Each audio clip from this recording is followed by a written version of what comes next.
৭৭-এর পর আবার কিসের আন্দোলন? আমরা কার সাথে আন্দোলন করছি? হ্যাঁ, আমাদের দাবি থাকবে, দাবি আমাদের থাকবে, কিন্তু সেই দাবির সে উপস্থাপনটা তো সুন্দর থাকতে হবে। আমি রাষ্ট্রীয় সব কিছু ধ্বংস করে নিজের জীবনকে বিপন্ন করে আমি তো দাবি আমার সে আদায় করতে পারবো না। অবশ্যই দাবি থাকবে, সবাই ছাত্রদের দাবি থাকবে, যার যার দাবি সেই দাবিটা উপস্থাপন করতে হবে সেইভাবে।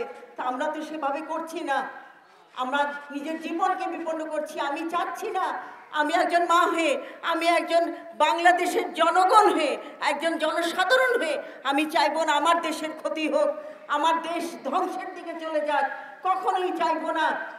চলুন আমরা সবাই মিলে একসাথে হয়ে এটার একটা সমাধান করি।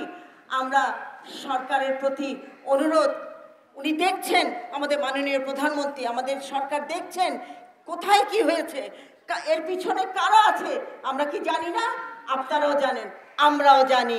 ঢাল কারা? ঢাল হচ্ছে আমাদের ছাত্রছাত্রীরা ঢাল। তার পিছনে কারা কাজ করছে? বহুদিন ধরে এই ষড়যন্ত্র চলছে, এই ষড়যন্ত্র আর চলবে না। যেভাবে হোক আমি অনুরোধ করব, আমি ছাত্রছাত্রীদের তোমাদের প্রতি অনুরোধ থাকবে, তোমাদের নিজের জীবনকে বিপন্ন করো না। তোমাদের সংসার, তোমাদের বাবা মা, তোমাদের ভাই বোনরা তোমাদের মুখের দিকে তাকিয়ে আছে। তোমরা আগামী ভবিষ্যৎ, আগামী দিনের দেশের ভবিষ্যৎ তোমরা।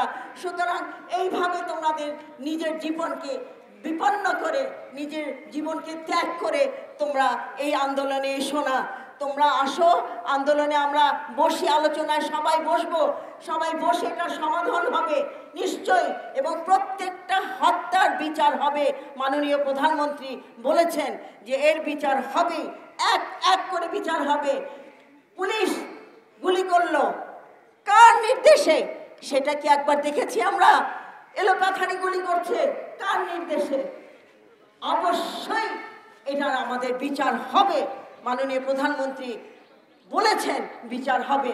শুধু আর কোনো আন্দোলন না, সেই ৭২ থেকে আন্দোলন করতে করতে এই পর্যন্ত এসেছি।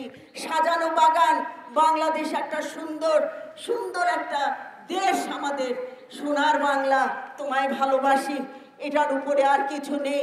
সুতরাং আমরা কোনো রকমে কারো উস্কানিতে আমরা সামনে আসব না, আমরা বসে আলোচনায় থাকবো।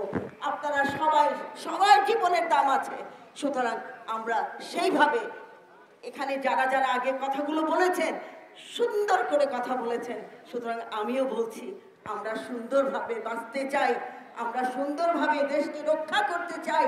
আল্লাহ আমাদের সহায়, সুতরাং যে যে কাজ করবে তার বিচার হবেই। আমরা সবাই ভালো থাকবো, আমরা সামনের দিকে নিজেদের জীবনকে বাঁচিয়ে সুন্দরভাবে আলোচনায় আমরা সমাধান করব। জয় বাংলা, জয় বঙ্গবন্ধু, বাংলাদেশ চিরজীবী হোক। আল্লাহ হাফেজ।